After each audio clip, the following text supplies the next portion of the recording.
Chilling tales for dark nights.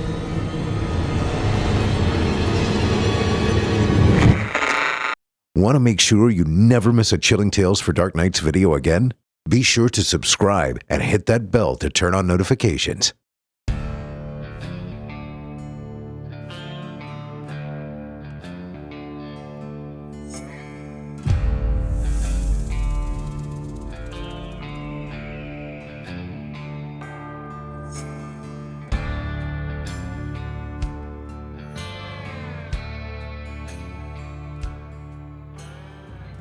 Welcome back, friend. I know I kept you chained up for a week, but I still have to say that at the beginning of every episode. Company policy. Right, Chester? Chester gets it. He's a real stooge. And don't worry, I'll have you back on your way in no time.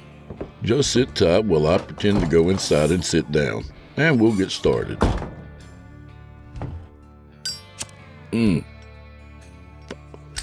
That's better. So tonight, we have part 2 of Craig's Sea Terror. And speaking of terror, why not visit simplyscarypodcast.com and sign up as a patron? For as little as $5 a month, you can get our entire catalog dating back to 2012, ad-free and available to download or stream. Just click the Patrons area tab and have at it. All the horror you can handle. When we last left you, our heroes were just getting comfortable in their rental house on Tybee Beach. After a minor electrical issue, Lorna had a peek into the attic, and then they both took the trash out. So without further delay, I give you, from author P.D. Williams, the conclusion of Craig's Sea Terror.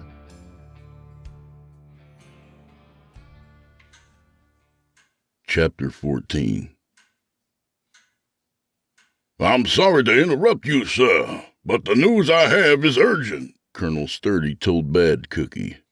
We just picked up a transmission from the Emergency Services scanner, as well as a Coast Guard scanner. A chartered fishing boat set out early this morning with 3 big-shot lawyers on board. They were due in at 3 o'clock, but they never showed up. The boat rental office contacted the local police, who contacted the Coast Guard. And what did they find? Asked Bad Cookie. The boat was empty. No lawyers. They fear they're all dead. And the bad news?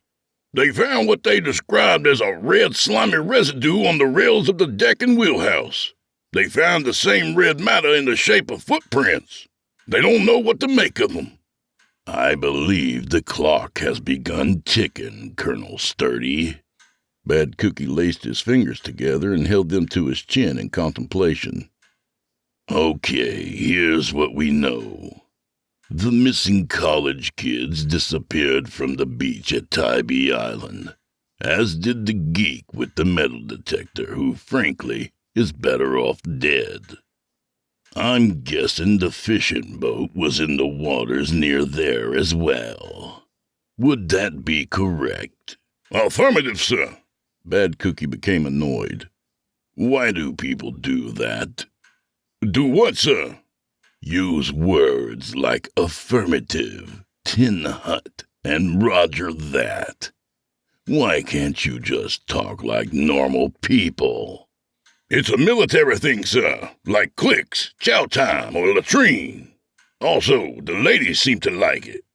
Yes, that makes sense. Now back to the matter at hand. I want you to gather your group and get down to Tybee Island. Comb the beach for any signs of the creatures. Equally crucial, ensure that there are no potential victims or worse, witnesses like Jamie Lee Curtis in the area. I'll head to the lab and see if we've gotten any closer to a neutralizing agent. I'll keep you apprised of our progress.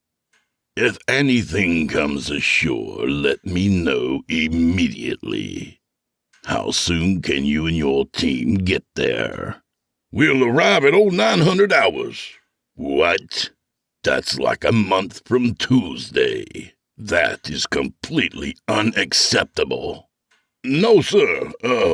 0900 hours is military time for 9 o'clock. Chicks dig it when you say crap like 0900 hours, too. Gets 'em hot. Yes, I'm starting to feel a tad randy myself. Now, where was I? Oh, yes. Get your team ready to deploy. Consider it done, sir. The colonel saluted and turned to leave, but stopped when Bad Cookie called his name. Yes, sir. If you find anyone there who spotted our little experiment, bring them in. I need to know what they saw. I doubt we'll find many stragglers that late. They roll in the sidewalks down there pretty early. Any folks out on that sorry piece of beach after dark would have to be drunken morons. Chapter 15. Throw me another one of them dingle daddies, Craig said.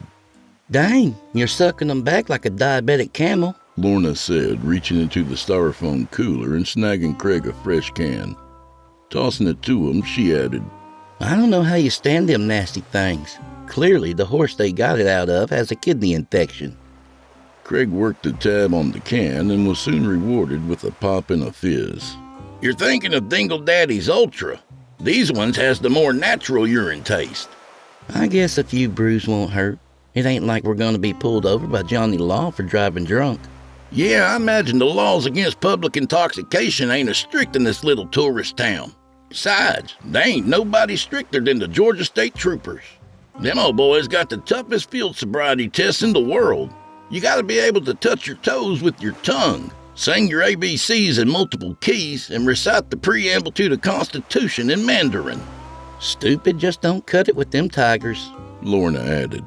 Speaking of stupid, why are you wearing that sun visor at night? I've been looking forward to wearing it ever since I bought it at the Sam's Club, Craig said. We didn't make it down here before dark, so now's the soonest I could show it off. I take it you don't approve of it. No, I don't. It makes you look like a lesbian golfer. Oh, yeah? Craig countered, looking at Lorna's new crown of scorched curly hair. At least I don't look like a fat blonde stunt double for little orphan Annie. As Craig sat sulking, Lorna detected movement in the water 20 yards to the left. 6 beings rose from the surf and walked toward the shoreline. What in the world is that? She wondered aloud. Craig followed her gaze. You talking about them things coming out of the water? Craig and Lorna looked closely at the odd figures. They were the size and shape of human adults, but they lacked any recognizable features like faces or fingers. The creatures shimmered in the faint moonlight like shiny red rubber. I ain't sure we're talking who so much as what, Lorna said. She stood and cupped her hands to her mouth. Hey there, are y'all Haitians or Mexicans? The human glob stopped and looked in her direction. Craig attempted to be friendly. Welcome to our wonderful country. Come on down and grab you some dingle daddies. We got plenty. The hulking forms turned in unison and began plodding in Craig and Lorna's direction. As they got nearer, Craig and Lorna saw them more clearly. I don't think they's foreigners, Craig. They look more like jelly people. Lorna's unease intensified as the creatures inched closer. Y'all just stop right there. I don't know where y'all are from, but you better just go on back home. Go easy on them, sugar. For all we know, jelly people might be underrepresented. Maybe it's good they's here. They can learn to hate injustice, inequality, and straight white Republicans who pay their bills on time. The creatures had almost closed the gap between themselves and Craig and Lorna. Craig, give me your beer, Lorna said. Craig handed her the dingle daddy, unsure of what Lorna had in mind. Y'all done messed with the wrong cracker, Lorna warned. Take this, you oversized snot balls. Lorna wound up for the pitch and hurled the beer can directly at the head of one of the monsters, striking it. The quivering mass sucked the can into itself. Within seconds, the can glowed a bright orange. The creature emitted a gurgling sound, then began melting like a snowball in summer, the sand absorbing its large sticky puddle. Well, that's right nasty, Craig said in disgust. Lorna was exuberant. Hand me another. Craig snagged the dingle daddies from the cooler and handed it to Lorna, then grabbed a couple for himself. Once they had armed themselves, Lorna gave the order to fire at will. She and Craig landed the alcoholic ammo dead center on each creature. One by one, they melted with a sickening slurping sound before being sucked in by the sand. Woo-hoo! Lorna shouted. We got them suckers. Who's your daddy, you overgrown boogers? Craig bellowed. Lorna and Craig were high-fiving one another when a deep, masculine voice behind them said, "Now shooting!" Needles abruptly stung their bodies, followed by hot electricity coursing through their frames. Their muscles squeezed with intense pain. Their jaws clenched tight like a snapping bear trap. Craig and Lorna danced like monkeys on a chain before dropping unconscious on the sand. Chapter 16. Distant, indistinct voices entered Craig's ears. Blurry images flitted in front of his half-closed eyes. His senses were slowly returning, but not fast enough to suit him. His muscles throbbed dully, a reminder of a powerful blow. Craig glanced around, confused and alarmed. He was in a small, white, sterile-looking room. A cell, perhaps. Looking to his right, he saw Lorna strapped to a gurney beside him. She appeared to be unconscious. He tried moving, but thick straps attached to the sides of his metal gurney held him in place. His jaws ached as he began speaking with a drunken slur. What's going on? Where am I? Why are we here? If he shot the sheriff, but did not shoot the deputy, who did? He's coming around, sir, Colonel Sturdy said.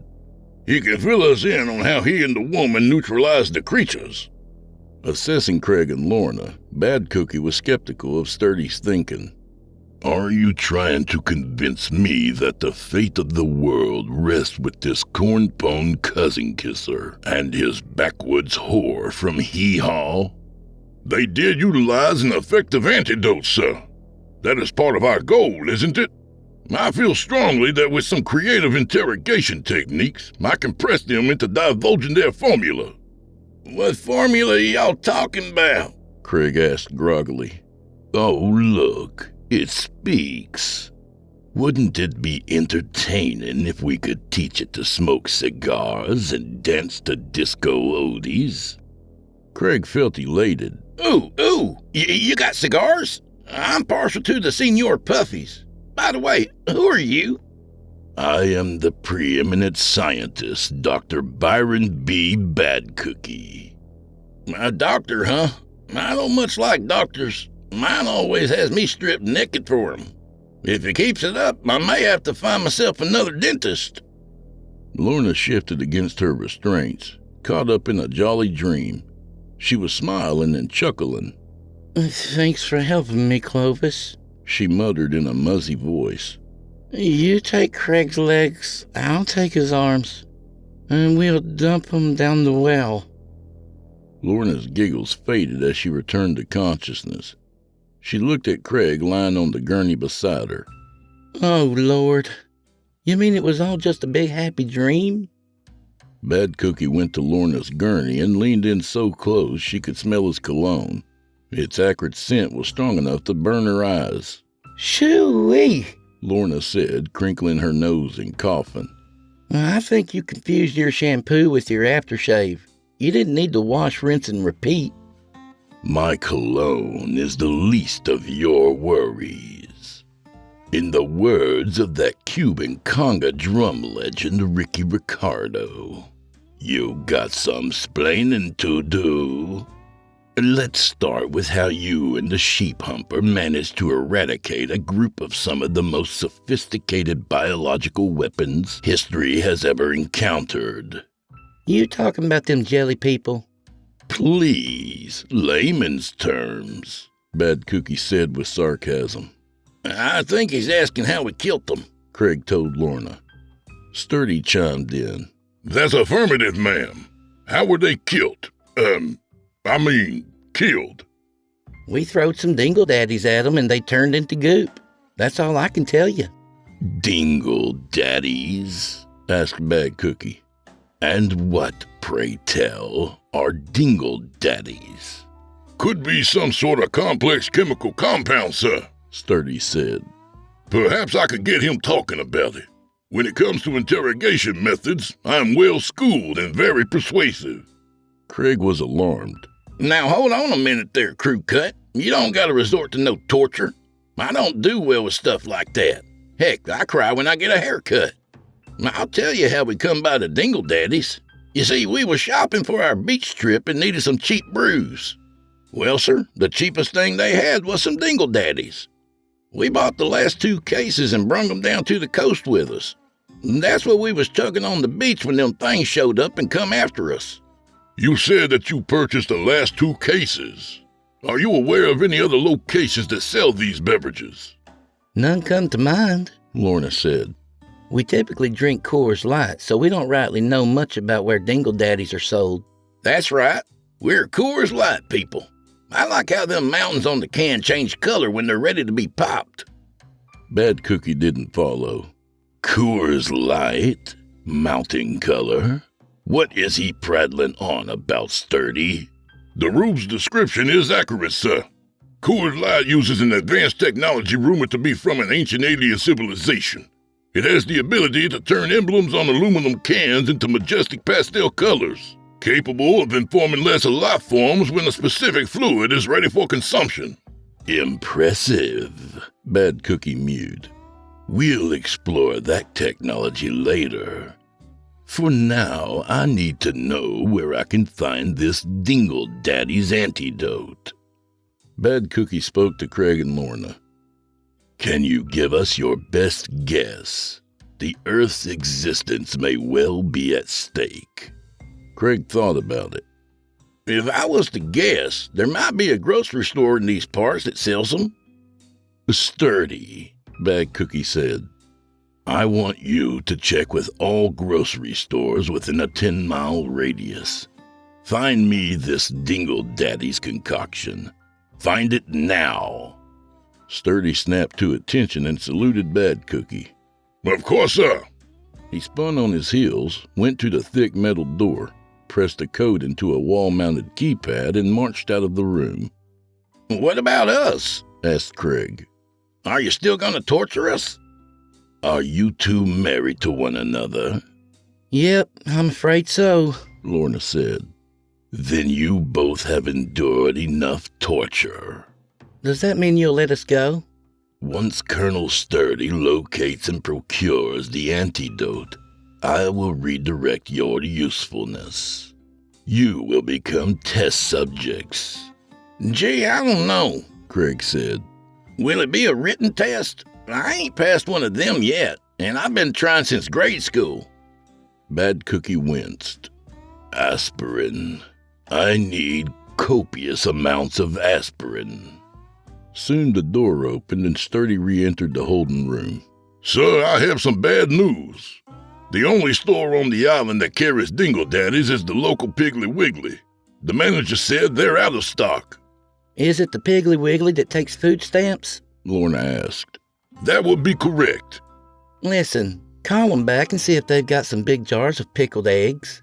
If I get out of this predicament alive, I'm going to want to have me some pickled eggs. How about you, Sugar? I don't reckon I should, Honeydew. They give me god-awful gas. When I share them with the dog, it sounds like a trombone recital. Oh, will you two please shut up? I need to think, Sturdy. Are you sure there's no other place that carries these damnable Dingle Daddies? I asked the store manager, sir. He said there was a temporary halt in production. Something about a horse dying from kidney disease. Bad Cookie scowled. This is most distressing. Our lead scientist on the red team still has made no substantial progress. I hate to say it, Sturdy, but our hope has all but dwindled. Could I make a suggestion? That was Craig. Such as? Bad Cookie inquired. There's still some Dingle Daddies left. You let us go and we'll take you to them. The inbred might be onto something, sir, Sturdy said. They said they bought 2 cases. Maybe they didn't consume all of them. Oh, I don't know, Sturdy, Bad Cookie said. Look at them. If you had their lives, wouldn't you drink heavily? He makes a good point, Craig said. Shut up, yelled Lorna. Then, speaking to her captor, said, If we help y'all, how do we know y'all won't haul off and kill or torture us when you're done with us? Bad Cookie mulled over the question. When this is over, will you two promise me that you'll remain married? Yes, Craig said.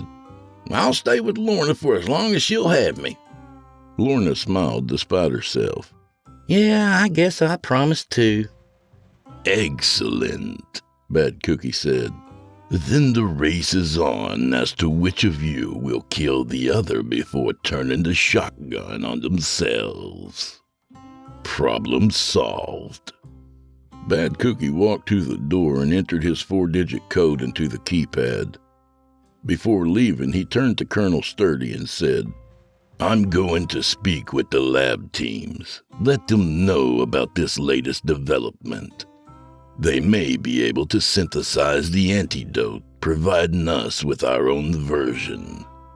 As for you, transport the Clampets and keep close tabs on them. They're not smart enough to plan an escape, but you never know. Once you've secured the remaining toxic beverages, bring these 2 back and lock them up. It's highly likely that there are now more of those creatures out there. We need to act fast, so get going. Bad Cookie opened the door and left. You heard the man. No funny business. Sturdy unstrapped Craig, then Lorna, and waited for them to get their bearings. Before leaving, he pulled out a long, gleaming bowie knife and gave them a sinister warning. If this turns out to be a ruse, I'll swing this blade at the 2 of you so fast and deadly that there'll be nothing left of you but a puddle of pee and a cheap pair of flip-flops. Now let's get moving. Just as Sturdy was punching in his code for the door, his cell phone rang. He grunted in annoyance and answered. What is it? He listened for a few seconds before responding. How did you get this number? This is a secure line. I told you I'm not interested. Then he ended the call without waiting for a response from the caller. Who was that? Lorna asked Sturdy, who was clearly irritated. Sturdy sighed as he stuffed the phone back into his pocket. Jamie Lee Curtis. She likes to hear me use military jargon. Says it turns her on. Chapter 17. The turn of the deadbolt woke El Superbo, who had been asleep on the sofa. Someone switched on the lights and the living room brightened. El Superbo lifted his head and saw his 2 humans along with a few more. He didn't have the energy or the desire to investigate, so he went back to sleep. That's quite the guard dog you've got there, snickered a member of the security detail. The patch on his upper chest gave his name as Sullivan. Insult my dog again, and I'll kick your butt, Mr. Smart Aleck, Lorna growled. Let me guess, Sullivan quipped. You're gonna go redneck on me and tell somebody to hold your beer while you do it? No, Lorna said. I'll kick your ass in between sips. That's my Lorna. She's never met a stranger, just somebody she ain't beat up yet. Let's stay focused, people, Sturdy said. All right, you 2, give me the antidote. Lorna went to the fridge and opened it. She reached inside and pulled out a case and a half of Dingle Daddies. Put it on the kitchen counter and step back, Sturdy instructed her. Lorna did as she was told. Mathers, go get them, Sturdy told his subordinate. Mathers took hold of the cases. What's next, sir? We're returning to the lab to await further instructions. Hopefully the science nerds can break this stuff down and reproduce it. Let's move out. Sullivan trained his rifle on Craig and Lorna. March. The team escorted Craig and Lorna out of the house, loaded them into the black transport van, and returned to the lab. They were in such a hurry to get there, they passed 3 more of the beings that were walking into town. Chapter 18. The clock ticked towards midnight on a Friday. Jimmy's jumping juke joint was at full capacity. The parking lot looked like a used car lot with clunker cars and oversized pickup trucks.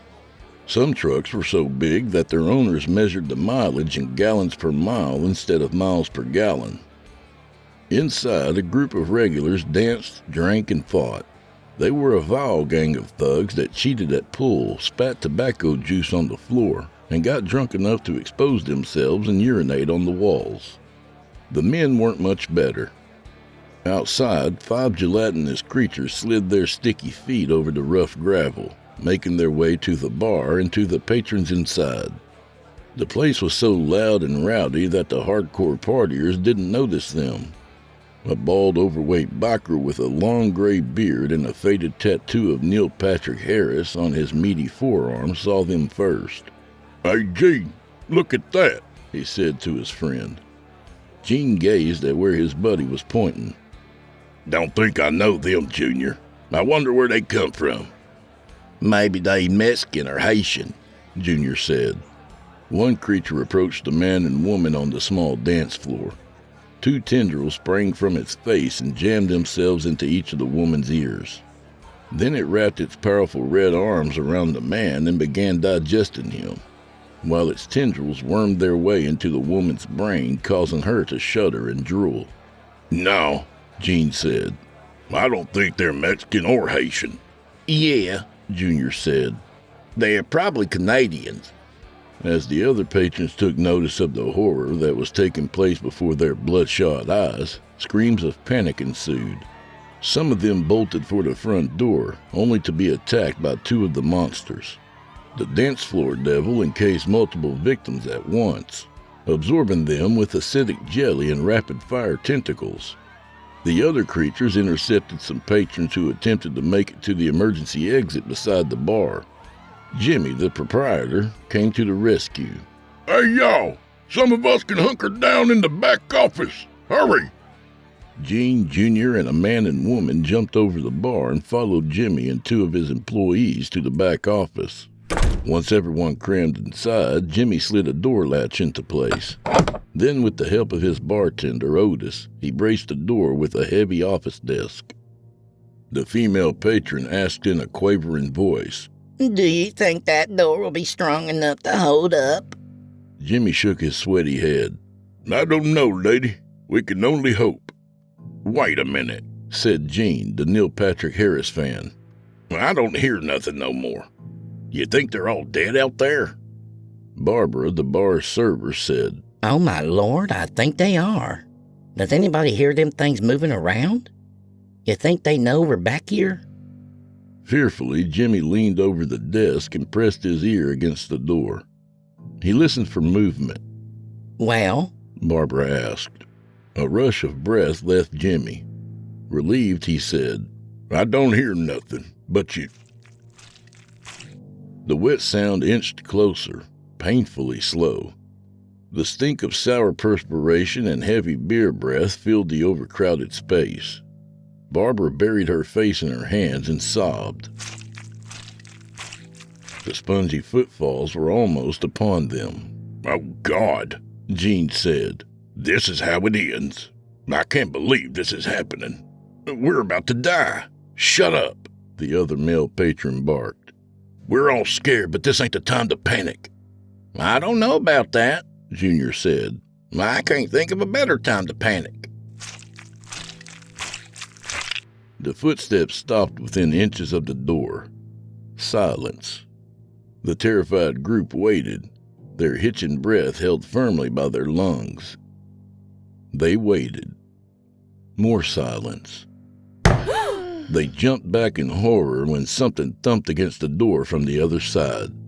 Barbara stepped closer to Jimmy, mascara running down her pallid cheeks like a pastel waterfall. She motioned for him to lean his ear close to her mouth. Are you sure that door will hold, Jimmy? She whispered breathlessly.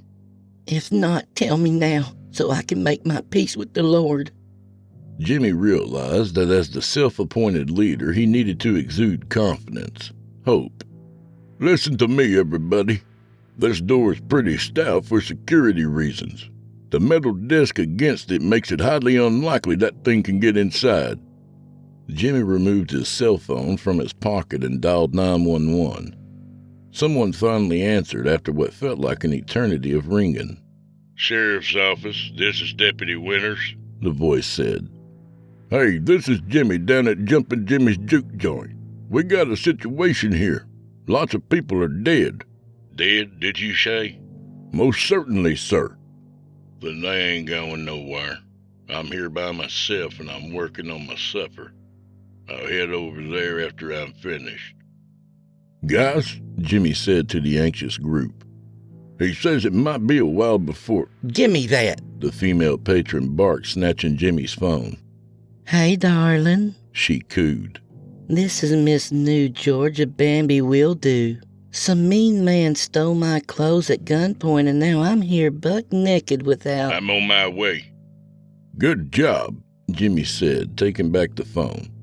The sheriff's station is a few miles away. If we can hang on for the next 15 minutes or so, the deputy will be.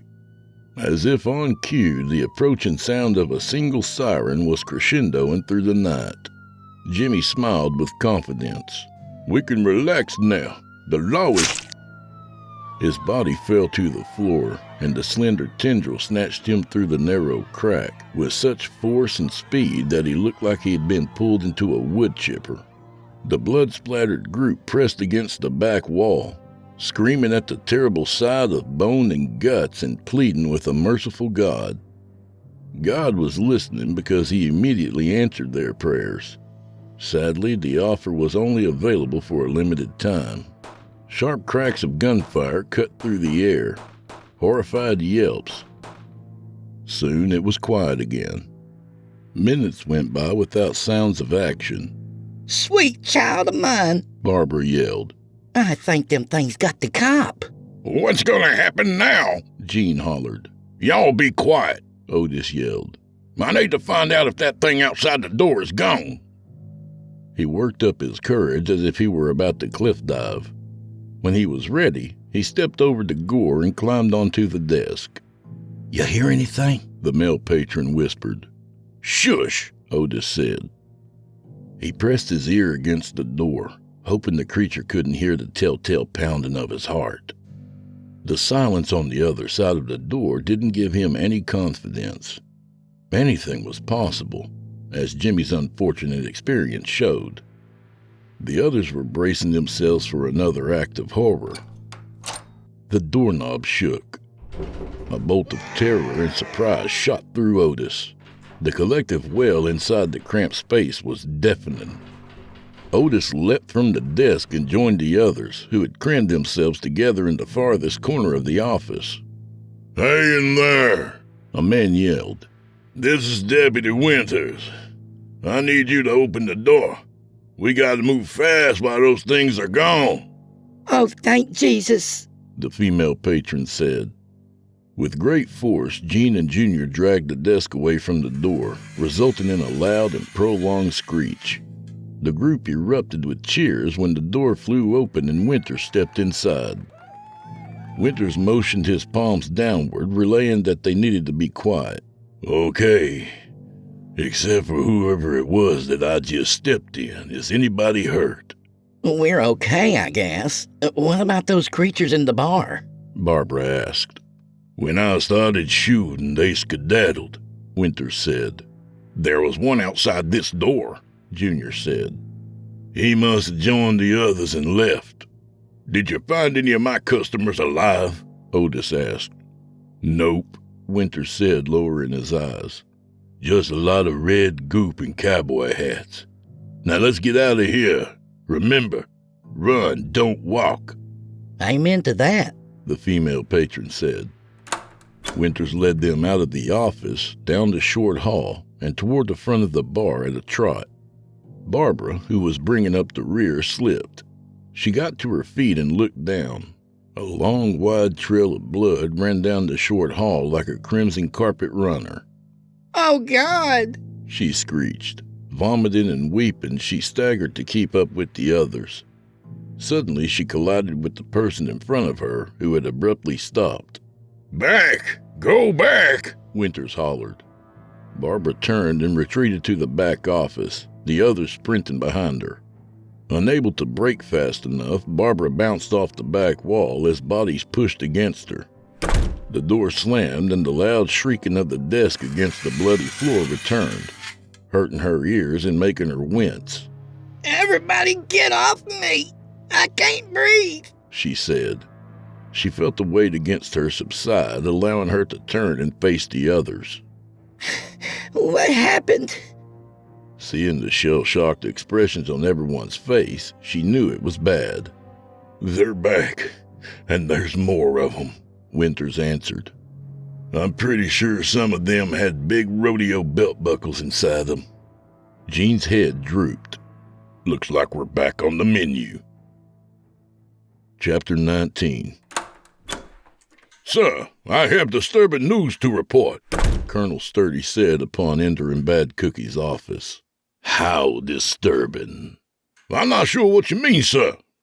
Is it the wife demanding to discuss your browser history kind of disturbing, or the world is on fire kind?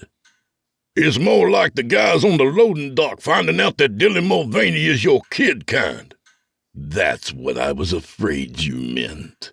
Fill me in.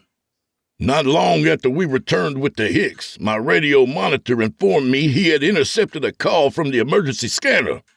It seems a group of creatures attacked the bar near the beach. Someone inside the establishment contacted the local sheriff's office to report it. A lone deputy was on duty and responded to the call. There haven't been any subsequent transmissions, so we don't know what happened after that. What should we do, sir? Bad Cookie paced the room. Tell me you confiscated the antidote. That's correct, sir. A case and a half to be exact. I left it with the red team. They're running tests as we speak. Excellent. I'll call down there and check on their progress. Where'd you put the hillbillies? I returned them to the holding cell. I gave them each a shoe to play with, so that should keep them busy for a while. Good. Then we'll... Bad Cookie pressed the phone's intercom button. Yes, what is it? Yes, it's Dr. Stankwell from the Red Team. Ah, yes. I was just about to call you. I hope you have some good news. I do, Doctor. Stankwell said. We were able to isolate and determine the ingredients of the sample. Yes, on with it. It's a sodium-based compound, equine in nature. What else can you tell me about it? There were trace amounts of turpentine, number 7 flavoring, and a bacterium that's typically found in urinary infections. How long will it take you to duplicate the formula? At least 4 to 5 hours. We don't have that kind of time, Stankwell. Tell your team to hurry up. Keep me informed of your progress. Bad Cookie ended the call. Sturdy, how much antidote did you say it took to destroy the creatures on the beach? A 12-ounce can per creature did the job. In your opinion, what's the most effective way to dispense the liquid? The Cowpie Brigade hurled them like hand grenades, which are literally hit or miss. I suggest we use hoses or sprayers. Saturation may work as well as throwing doses inside of them. Do we have any sprayers here? Sturdy thought about it.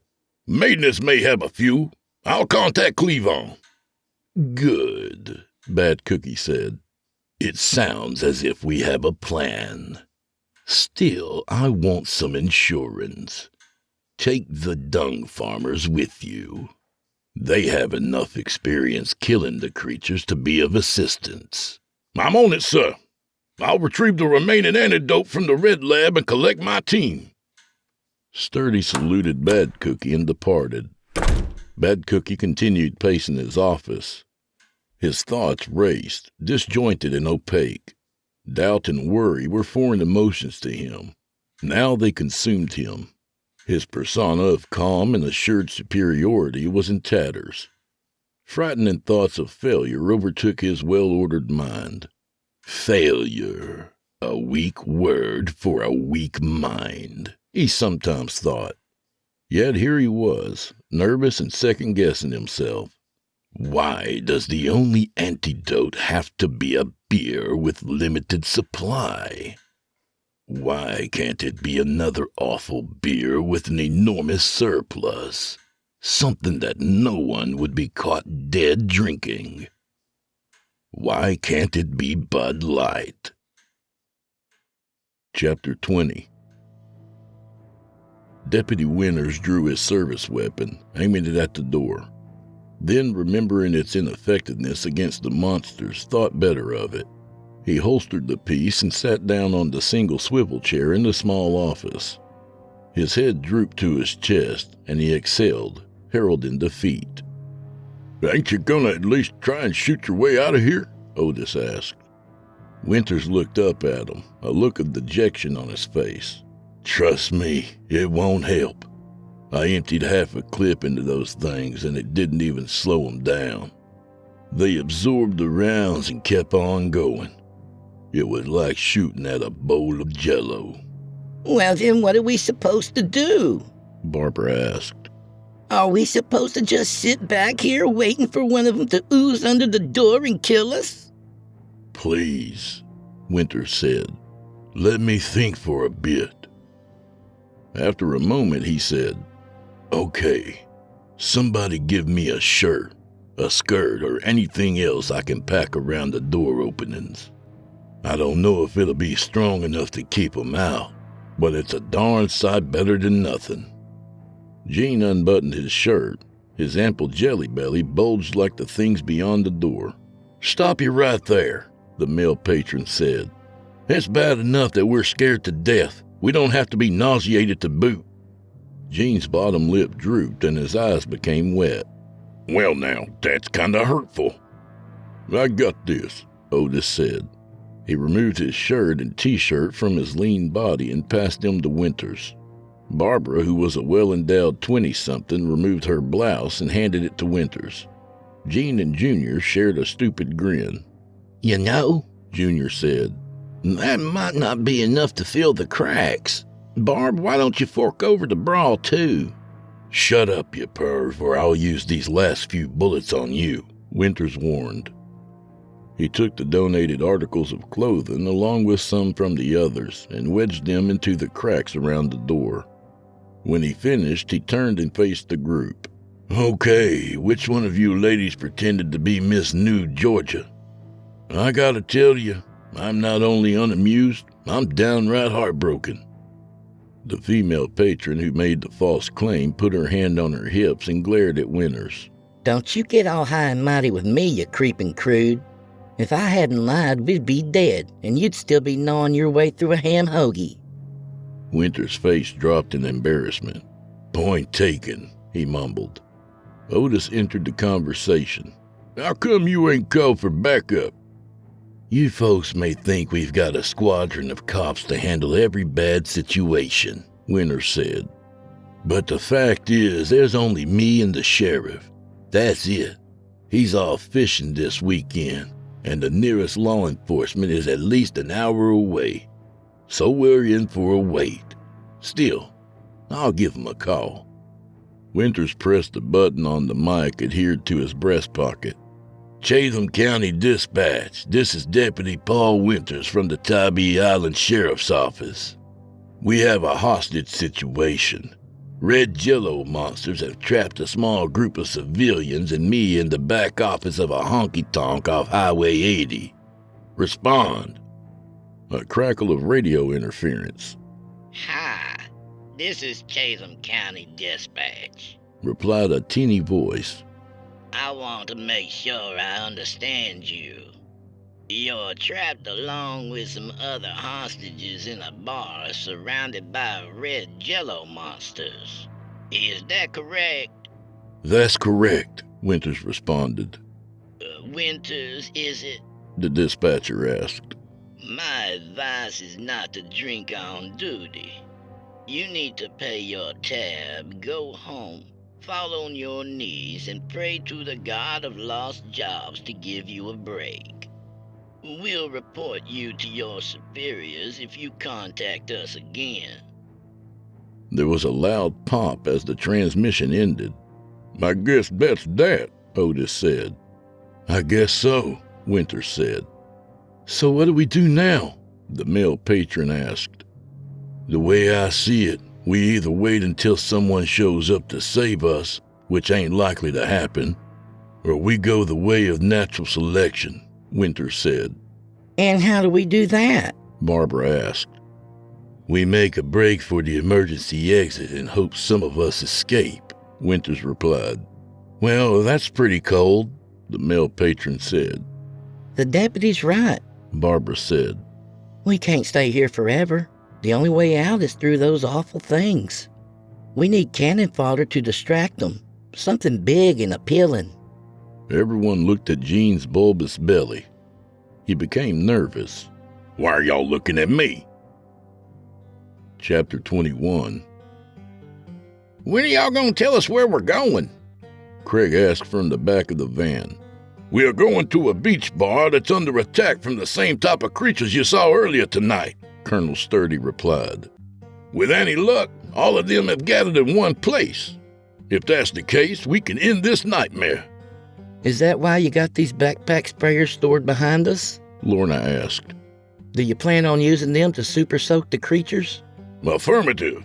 Lorna scrunched. Ooh, that word's got me all excited. I'm not surprised, Sturdy said smugly. Me too, Craig cooed. Okay, now we've got to pull her over so I can puke. We're within 10 minutes of the site, sir, the driver said. Good. He spoke into his walkie-talkie, communicating with the van traveling behind them. Okay, team, we're nearing the arrival point.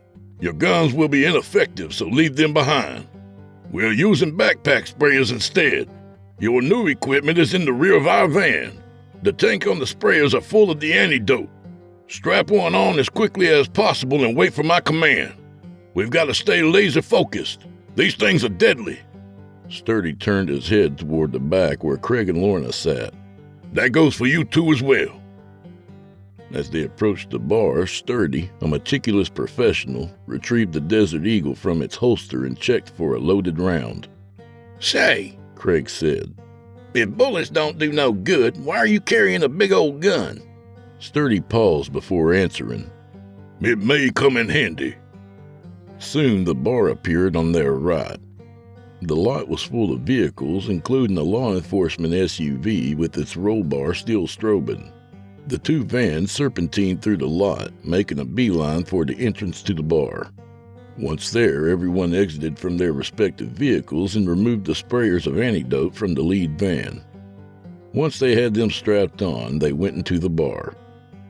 The dance floor was full of them, red gelatinous beings, at least a dozen of them. Okay, Ghostbusters, Sturdy said. Let's fire up the proton packs. Everyone lifted their sprayer wands and moved toward the creatures, who began moving toward them in kind. Sturdy fired first. The others quickly followed.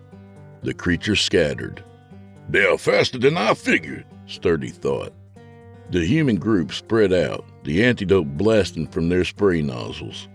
Screams reverberated as the creatures overtook some of the assault team. The other members ran around the room, their bodies fueled by fear. Craig and Lorna scurried behind the pool table and hunkered down. The mercenaries felt caught up in a dangerous assault, but for Craig and Lorna, it was like deer season. Woo-wee! Craig cheered, eliminating the monsters that came his way. This is like a video game. Bet I can nail more of them than you. Lorna took the challenge. I don't think so, Barney Fife. Watch this shot. She stood and lifted her right leg, passed the wand underneath, and doused the creature. Well, color me impressed. I'm running low, sir, one of the team members shouted to Sturdy. Me too, sir, another added. Sturdy noticed that the stream from his wand's nozzle was losing pressure as well. We're screwed. Quick, Sturdy, come up with something, he thought. As the remaining creatures advanced, he realized that he may well have reached a limit. one that required an order that he never thought he would give. Retreat. Chapter 22. Someone's here, Otis said, pressing his ear to the door. Sounds like more than a few. Deputy Winters rose from his seat.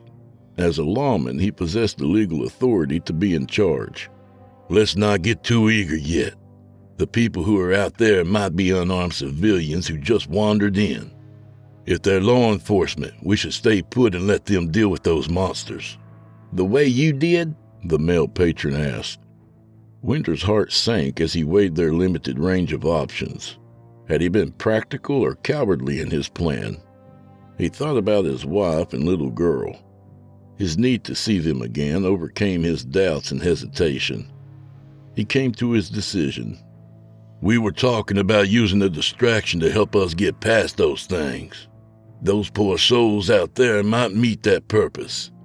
Let's scoot this desk out of the way and tear out for the exit to the left of the bar. Sounds like our best chance, Gene concurred.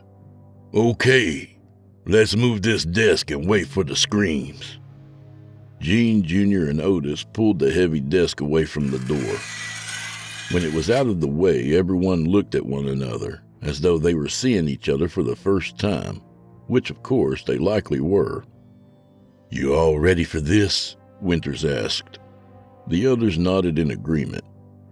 Okay then, let's get this over with.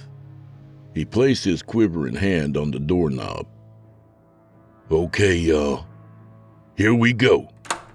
Winters twisted the knob, flung the door open, and stepped into the hallway. Seeing it was clear, he yelled, Everybody, run! They went as far as the bar and halted. 8 individuals in paramilitary attire, along with a man and woman wearing ordinary clothing, were spraying liquid on the slimy creatures. Going by the bubbling puddles of red gunk on the floor of the club, Winters figured the group was having some success in killing the creatures. Hey! Sturdy yelled at the small group of frightened people behind the bar. We need your help! We're using a cheap beer called Dingle Daddies to kill these things, and we're rapidly running out. Do you have any of it back there? Otis ran through a mental inventory. With an inaudible ping, the location of the beer sprang to mind. We got a couple of kegs of Dingle Daddies in the back, close to where we came from. For God's sakes, man, Sturdy yelled. Roll them out here. Gene, Jr., come with me, Otis said. The 3 of them seized the kegs of Dingle Daddies and toted them to the end of the bar. Get ready, Otis said to Sturdy. Here she comes. He rolled the kegs across the floor toward Sturdy. Sturdy stopped each with his foot, then stood them up. He took a few steps back and called out to his team. Everyone, remove your backpack, open the port, and step up here. I'll refill your tanks. Quickly, a line formed and Sturdy topped off tanks. I think we might have more somewhere else, Otis said. Barbara rummaged through the ice bin. Hey, look, there's some cans of Dingle Daddies near the bottom. She handed them out to everyone behind the bar. What should we do with them? Throw them at these things as hard as you can, Lorna answered. Gene tossed the can at a creature and missed. I ain't cut out for this. Craig addressed Gene. Brother, have you ever been divorced? 3 times, Gene said. I go through wives the way the Carolina Panthers go through coaches. Okay. Pretend them things is one of your ex-wives. She plans on taking the house, the car, and your best hunting dog. What are you gonna do about it? Gene yelled like a Comanche warrior, throwing the can with the velocity and accuracy of Patrick Mahomes. The can entered the chest of one creature where it glowed brilliantly before causing the beast to dissolve. I believe I can fly, Gene sang triumphantly. I believe I can touch the... 2 long, thick strands from a creature snagged Gene by the sides of his head and yanked him into itself. Guess that's the last we'll hear from R. Kelly, Craig lamented. Their tanks full again, the assault team sprayed the remaining beasts with pinpoint accuracy. 2 and 3 globs at a time shriveled and seeped into the wood flooring, resembling melted wax, until none remained. Once Winters and his group had vanquished the monsters nearest them, they joined the assault team near the front of the bar. Do you think that's all of them? Winters asked Sturdy. I hope so. We're nearly out of the antidote again. We'll take what little we have and head back to the beach to look for others. Hopefully we'll have enough to neutralize any that appears. Then, in an unexpected move, Sturdy replaced the sprayer wand in his hand with the .45 caliber Desert Eagle handgun and aimed it at Winters, who stepped away. Sorry, guys, Sturdy said. I appreciate the help you all gave us, but like in the movies, I must kill all civilian witnesses. Loose ends, as you're called. You SOB. You three, Sturdy said to Winters, Craig, and Lorna. Go stand with the others. As the trio joined the other group, Otis spoke to Sturdy. Tell me something. Are you with them people that leased Frank Odom's warehouse a few miles up the highway? That's right, Sturdy said. What do you know about that? I know that Frank's pretty particular about his properties. If y'all been goofing around up there with these goopy creatures, leaving a mess, he's gonna take it out of your security deposit. No telling how much dinero you old boys are gonna end up owing him. And if you don't pay up, he's gonna sick his 7 boys on you. Trust me, they got chunks of guys like you and your team in their stool. What's that again? Came the voice from the bar's entrance. Bad Cookie was posed like Superman, hands on hips, chin up, chest out. He plodded into the bar, making an ominous and dramatic entrance. He looked at the slime on the floor. I'm guessing you and your team have neutralized the threats, he said to Sturdy. Yes, sir. We, along with the civilians, took care of them. As for any others that may be out there roaming around, no one from home base has notified me of any new radio chatter. Still, we'll do a quick sweep of the area, particularly the beach, and terminate any other creatures we come across. Bad Cookie moved next to Sturdy. I take it you've explained to the Hatfields and McCoys their final role in this attack? I have, sir, Sturdy said. You might want to take your leave now. It's about to get messy in here. Don't think I have the stomach for it, eh? Bad Cookie asked. Hand me your weapon. Sturdy complied. The heavy gun felt like power in Bad Cookie's hand. He lifted it and aimed at Deputy Winters first, but rather than cowering, Winters stood tall, a firm look of confidence on his stubbled face. Don't say a word, the deputy advised his crew of civilians. But what do we do? Otis asked. Not a word, Winters reiterated. Bad Cookie grinned, as did the others on his team. That's just as well. Words can't save you. No begging, no bargaining. Go out with dignity, I say. Hand me a beer, somebody, Winters said. Confused by the odd request, Barbara passed him the one she was holding. Winters opened the dingle daddies and poured the entire contents over him, maintaining a composed stare at Bad Cookie and his minions. Then, speaking to his group, muttered, Y'all take the rest of them dingle daddies and pour 'em over yourselves like I just done. The male patron spoke up. What are you? You heard me, Winters said. Do it. Everyone did as Deputy Winters told them. Sturdy shook his head in amusement. Confusing and distractful behavior. You are aware that using that tactic won't protect you from us. I don't expect it to save us from you, Winters said coolly. Barbara now understood Winters' plan. We expect it to save us from them, she finished. Tendrils fired from the 3 glob creatures who had stealthily entered the bar, taking hold of some of the assault team members. In an instant, they yanked the men into themselves with a loud goomp. The remaining 2 mercenaries raised their sprayer wands, but weren't quick enough. They had barely gotten off a scream when they too were killed. Save for Winters and Barbara, the unexpected turn of events petrified the rest of the group. What are we waiting for? Junior asked, his voice tremoring. Shouldn't we run? No, Winters said matter-of-factly. We're walking right through that front door. Bad Cookie stood frozen in place. Sturdy, kill those things, now! Sturdy raised his sprayer wand and squeezed. He had enough of the briny beer to dissolve one creature, but not the other two. The forceful stream of liquid tapered off, putting him in a terrified panic. He was now unarmed. Stay away from me! Stay away! He screamed. A creature rushed forward and fiercely hugged Sturdy, making his eyes bulge. Sturdy tried to scream, but the strength of the embrace forcefully expelled all the air from his lungs. He felt the hot goo slowly encasing him. His skin burned like fire. His nerve endings blazed in agony. His only hope at this point was to die swiftly, but that wasn't how the process worked. He choked as caustic red jelly crept into all of his orifices, scorching his insides.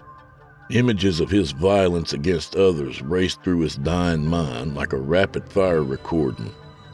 Sturdy's last terrified thought was that he was about to pass from the excruciating pain of the creature that was voraciously devouring him and into the eternal fires of hell.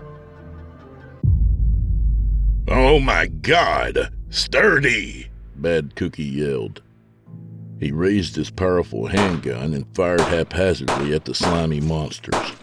They absorbed the bullets as though the rounds were cotton balls. The monsters closed in on Bad Cookie. He fired until the chamber clicked forward. Then he screamed. The others watched on in horror as Bad Cookie met an appropriate fate. The creatures turned simultaneously, setting their gaze on Winters and the others. Let's go, y'all, Winters said with a hint of fear in his voice. You sure about this? Craig asked. I'll go first, Winters replied. He inched toward the creatures. His breath was heavy, too tight to escape his lungs. As he passed a monster, it grabbed his arm. Many of the others gasped. Otis screamed. Winters was still and relaxed. It's gonna work, everybody. The glob monster released its grip. The creature and its companions were motionless. It's all good, gang, Winters reassured the others. The beer repels them. Deputy Winters continued his trek until he reached the entrance. Okay, it's safe for y'all to come over. The female patron was the first to join him, the others happy to use her as a guinea pig. Joining Winters at the entrance, she said, It works, y'all. It works. Winters spoke up. I need one of y'all to snag the backpack a few yards to your right. It looks to have a smidge of beer in it. That should be just enough to end this once and for all. I got it, Otis said. The group advanced to the door as Otis collected the backpack. I want everyone outside, Winters said. Otis, light them suckers up with the last of that beer. As the others made their way outside, Otis approached the remaining two creatures and emptied the last of the contents onto them. He stepped back and watched them dissolve like slugs under salt. Attaboy, Winters said to Otis. Now let's get the heck out of here. Otis and Winters found everyone gathered in the parking lot. Thank God, Barbara said. I am so happy to see y'all. So are we safe? Was that the last of them? Like the main guy told his team, there ain't been no other sightings, Winters said. Y'all go on home and I'll stake out the beach. I'll consolidate the last bit of the dingle daddies and hope for the best. Shouldn't we call some police stations or the press? Lorna asked. Based on my emergency call earlier, I don't think it'll be worth our time. Nobody's going to believe us. Besides, there's no longer any evidence that those things existed. I think we should stick together, get on with our lives, and put all this behind us. It makes sense, Otis said. Let's forget any of this happened. If we get any questions about the disappearances, we can always plead ignorance. Ain't that what the folks who underestimate us Southerners believe we are? Ignorant? Well, what about the people back at that lab? Craig asked. Do we need to worry about them? Otis chuckled. Oh, I wouldn't worry about that. I'll give old Frank Odom a holler and tell him some wokesters are turning the warehouse into a giant Starbucks. His boys will clear 'em out. Well, I sure as heck ain't going anywhere anytime soon, Lorna said defiantly. Me and Craig got the better part of a week left on our beach house. We have no problem with finishing our vacation. Ain't that right, hun? Craig grinned. I'm more than ready to enjoy hepatitis seaside with you. Except for Lorna, everyone moved away from Craig. Epilogue. A flurry of interest fell upon the unwitting residents of Tybee Island. Questions were being asked, but not answered, nor would they be. Otis and Barbara didn't want to explain the disappearances of Jimmy and the customers, so they returned to the bar the morning after the showdown and cleaned up the evidence. The state police were called in due to a significant number of missing individuals that needed to be located. Despite putting out APBs and investigating friends, relatives, and enemies of the missing, the authorities came up with nothing. Weeks later, they dropped the investigation. The producers of a paranormal mystery show called Bubba Got Dead acquired the rights to the story. The production company paid Otis and Barbara a huge chunk of change to say that poltergeists had spirited the victims away. With the proceeds, they paid the rest of the other survivors to keep mum. Then they bought the bar and turned Jimmy's Jumpin' Juke Joint into a popular tourist attraction. Jamie Lee Curtis cut the ribbon at the grand opening. Lorna and Craig finished their vacation on Tybee Island without incident and returned to Claxton. A week later, Craig started working as a non-attorney spokesperson for a law firm that represented elderly people who had suffered injuries from being forced to participate in extreme sports. Lorna didn't return to the Snappy Snip. Instead, she converted the back room of the trailer into her own hair and body salon that she proudly named Lorna's Hog Heaven. Early one evening, Craig and Lorna were sitting in their front yard, drinking Coors Light and watching the lazy autumn sun sink slowly behind the line where the pine trees met the painted horizon. I reckon summer's gone to bed now the air is chilled, Lorna said. It sure was a doozy, though. That had to be one of the most interesting vacations I've ever had. Know what you mean, Craig said. It ain't every day you see some gooey creatures come up out of the sea and eat folks. I don't know about that. You and me been seeing a lot of crazy stuff lately. That's true, but... Craig's cell phone rang. Hold that thought. He removed the phone from the lower pocket of his cargo shorts and answered. Hello, who's this? This Craig? Asked a familiar voice. I hope so. I'm wearing his drawers. Who's this? This is the Right Reverend Ronnie Don Smellum. Well, this is a surprise. Somebody said the demon that possessed our little Silas crawled up inside of you. It did, but it only lasted for a few days. Well, that ain't long. What happened? I think it died of a drug overdose. So why are you calling? I want to set up a meeting with you and Lorna. I got a business proposition for y'all to consider.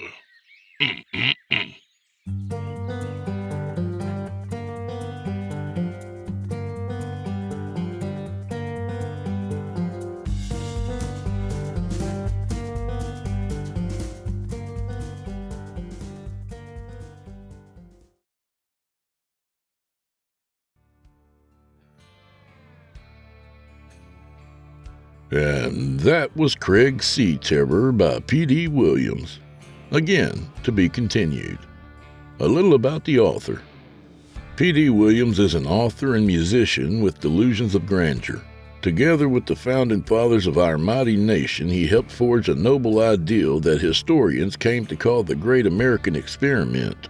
As a musician, he experienced the highlight of his career one night when he joined Bruce Springsteen on stage, where the boss's security detail swiftly subdued and removed him as he yelled "Vive la France!" His love for music soon gave way to writing. He penned instant classics such as Dark House, Many Rooms, and Straight Outta Claxton, the Craig and Lorna series, books 1 through 3. Both titles are available on Amazon, iTunes, and Audible at rock-bottom prices that most families can afford. When he's not writing, PD enjoys screaming at strangers on buses, flipping off nuns and small children, and sleeping in the nude, something that mall security has warned him against on many occasions.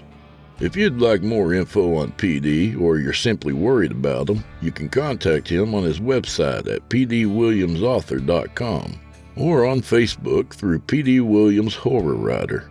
Thanks, PD. And do old Drew Blood a favor, would you?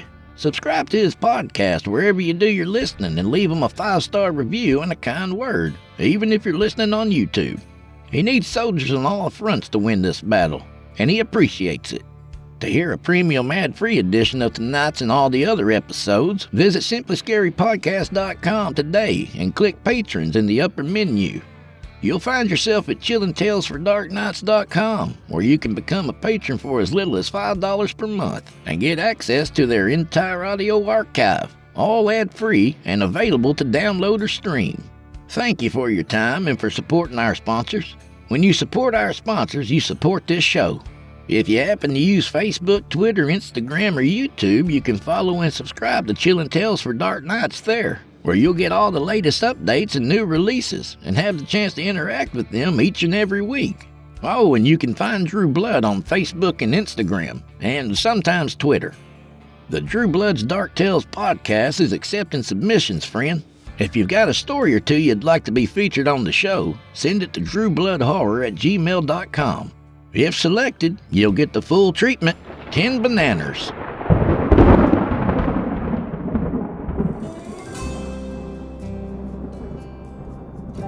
Well, I'm afraid this is where we part ways, at least till next week. So grab a drink for the road, friend. God knows you haven't drank enough of my booze this week. I'm surprised you didn't get into my Listerine yet, you lush. So may the wind be at your back, and may the road rise up to meet you. Slumber party's over, but let's do it again next week. And until we reconvene, go fuck yourselves. Good night, y'all.